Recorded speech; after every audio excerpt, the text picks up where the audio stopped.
Welcome back to Sports Rap Live, everybody. We are at Junction Bar and Grill. Shout out to the Rap Pack, True Gladiators in the building.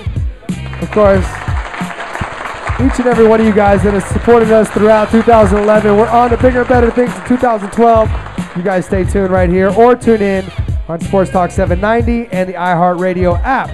Well, we got to continue in the Martinez Report, keep the show going. Let's keep it on campus, man. Yeah. How about that? We were talking college football in our 4-down territory segment, but now we're going to jump on the hardwood and talk some college basketball and a little something we'd like to call Sports Rap Live Full Court Press. You know it. And Andrew, let's just start off with top 25. We mentioned at the top of the show, we're heading right into conference play. It's a new calendar year, of course, early, mid-January. Yeah, come on, bring it on, AK.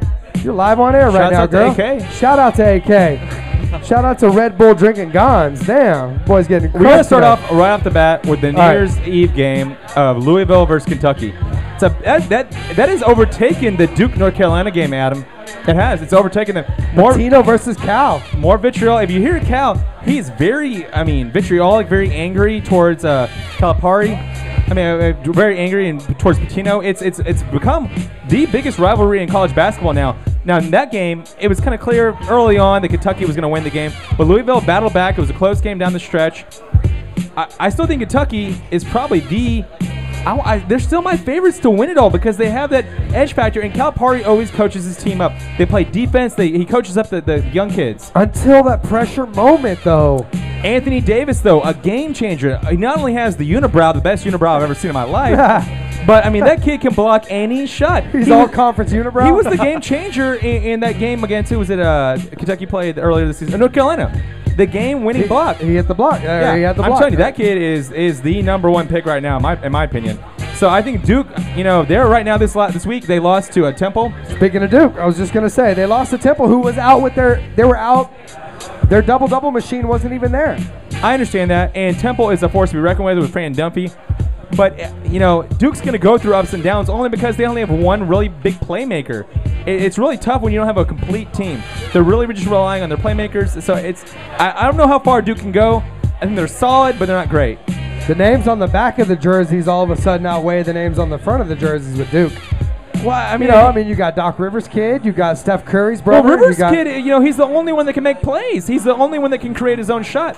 It's not before where you can have some big towers downstairs, where they can get the rebounds. It's really this season where if the Rivers kid can't get the shots, Austin Rivers, it's pretty much game over for them. And if you lock him up, you've locked up the Duke team. How about this team right here, number 4? I'm going to point to your computer screen. Baylor. Yeah. Balling out of control. Oh, man, I'm telling you right now, Quincy AC, they're going off right now, and it's a whole team effort. They finally got their point guard situation figured out. It's going to be a fierce battle between them and Missouri to see who's going to win that conference, the Big 12. Kansas is still actually projected by KenPom to win the conference, which is surprising. I still think that it's going to be Baylor. They lost early, though. Kansas lost early. But you watch the way they dominated Kansas State last night. It's going to be a force to be reckoned with. That's going to be probably my favorite outside the Big East, which is always tough and always fun. The Big 12 tournament? This season, I'm telling you, man, that is the number one conference to watch is the Big 12. Between Kansas State and Kansas taking around Texas can be effective. Iowa State's still hanging around on the bottom. But Missouri and I told you already, I already sung the praises of Missouri this year. They're like a totally different team with Frank Haith running the show. But between them and Baylor, it's going to be a lot of fun. All right. Well, any other surprises? Anything else you're looking at in the top 25 right now? We still have to keep up with Ohio State because right now Aaron Kraft is still running the show. But Jared Solinger, he might be your favorite right now for still player of the year. He's had a few back spasms and things that have caused him to miss games. They lost to Indiana, which is Indiana, they're on the way up. Where's Ben? I know, we need that Tom Crean love right now. That's right. I've been tracking at RotoWire, the Missouri Valley Conference, which is, Creighton, I've been following them. I'm following Wichita State. There are some teams that need to be watched in that conference, too. That's one of my favorite conference races right now. I think that conference right now, you also keep up with Wisconsin. They've taken a few losses that are kind of surprising. Murray State, I've been telling you, they're going to go undefeated. They're going to do it. Murray State's going to go undefeated. We need to track them as well. Murray State. Well, and Murray State, they're going to be mid-level. They're going to be that kind of that mid-conference sweetheart that gets into the tournament, maybe wins a game Another or big two. storyline this season also has been the Pac-12 again down so far. It just seems like there's only going to be one big UCLA is conference. a bust. Dude, they're totally a bust. I think right now, I mean, they're probably looking at a coaching change. Washington has the most talent, but they can't keep it consistent. I think probably Cal is going to be the one that comes out in front of that. Arizona still has some players, and we'll see. I don't know. I don't know what to make of that. Well, you want to get into some baseball? Yeah, let's get into some baseball. Yeah, while we're still in the Martinez Report. Big news. Well, hey, right off the top, big trade that went down today. Big Z, of course, Carlos Zambrano, who we all know very well here in Houston. You want to say that Cray? He's Cray. Hey, Big Z, who's always been the big thorn in the Astros side, he gets traded to Miami, and I cannot wait to see the hijinks in the dugout with him. Ozzie Guillen. Exactly, Gons. Man, he and Ozzie Guillen in the same dugout. I just hope that Big Z lays off the Red Bull and then Ozzie lays off the Twitter, and everything will be okay. They better have some boxing gloves in that dugout, man. Oh, I saw an under-over this week on gunshots fired in the clubhouse this year. And the under-over in Miami? was, yeah, and it was 1.5. I'll take the over. I probably will too. I mean, Ozzie will speak his mind, loose cannon, but he will always know where you stand with him. No player is ever left to not know where they are with him in the clubhouse. So it's going to be a wild season with them, and also with him and the Big E, the NL East. With Philadelphia, they're coming back. I think the Braves, it's going to be really close between the Braves and the Marlins, only because I think the Marlins can score more runs than the Braves can. So it's going to be really crazy. Big Z. I mean, it's Philadelphia Astros. Well, hey, real quick, I want to touch on this, and I know you got some stuff right here on your screen. Joe Torre leaves his post with the Major League Baseball offices to buy the Dodgers, huh? To join a group to buy the Dodgers. You guys tell me, Gons, what do you guys think about Joe Torre owning the LA Dodgers? Because they need a big ownership interest. We talked about previously about maybe Magic Johnson owning the team. No. What do you think about Torre, though? No. He's going to be like the Nolan Ryan for the National League. I still would love to have Mark Cuban as that owner. They're not going to let Okay, it happen. but I mean, Joe Torre, with him, he brings I don't knowledge. think he's gonna drop a Visa card. They're not gonna repeat the same mistake with him. I mean, he's more because I know he's on the board. I guess with the umpires. I mean, he has a good resume. Sure, I think he'll do well for that organization. Just like Nolan Ryan did for the Rangers, I think this guy will be the key to bring the Dodgers back to winning. I think the same thing. I don't know what you think, Andrew. I don't want to all be in agreement, so if you have a point to argue. I just don't think he's an owner material. An owner material to me is in that LA market, you have to be a billionaire. You have to own that city. You have to be someone like a Jerry Buss who has just buku money to sell, because LA is a fickle market. I tell you right now, without Pujols, that was a game changer in the LA market. Yeah. That's the team to watch. They have the pitching staff. They have him. They have Trout coming up. The Dodgers, yeah, I would say to his point with that is it depends on who his partners are.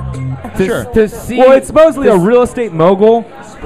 If you don't have some name cachet, though. Right, no, exactly. Well, and didn't you just That's get why out I still of feel like that it should be business, Cuban. that real estate mogul business? I agree. With Matt Kemp coming back, him and Clayton Kershaw, it's going to be a good team. It's a good foundation. But you have to dump a lot of money into that team Which right are now. both guys that Torre brought up with the Dodgers. I mean, we'll see, though. We will see. I don't think that's the right ownership interest. Hey, are you in your zone? Are you in your zone?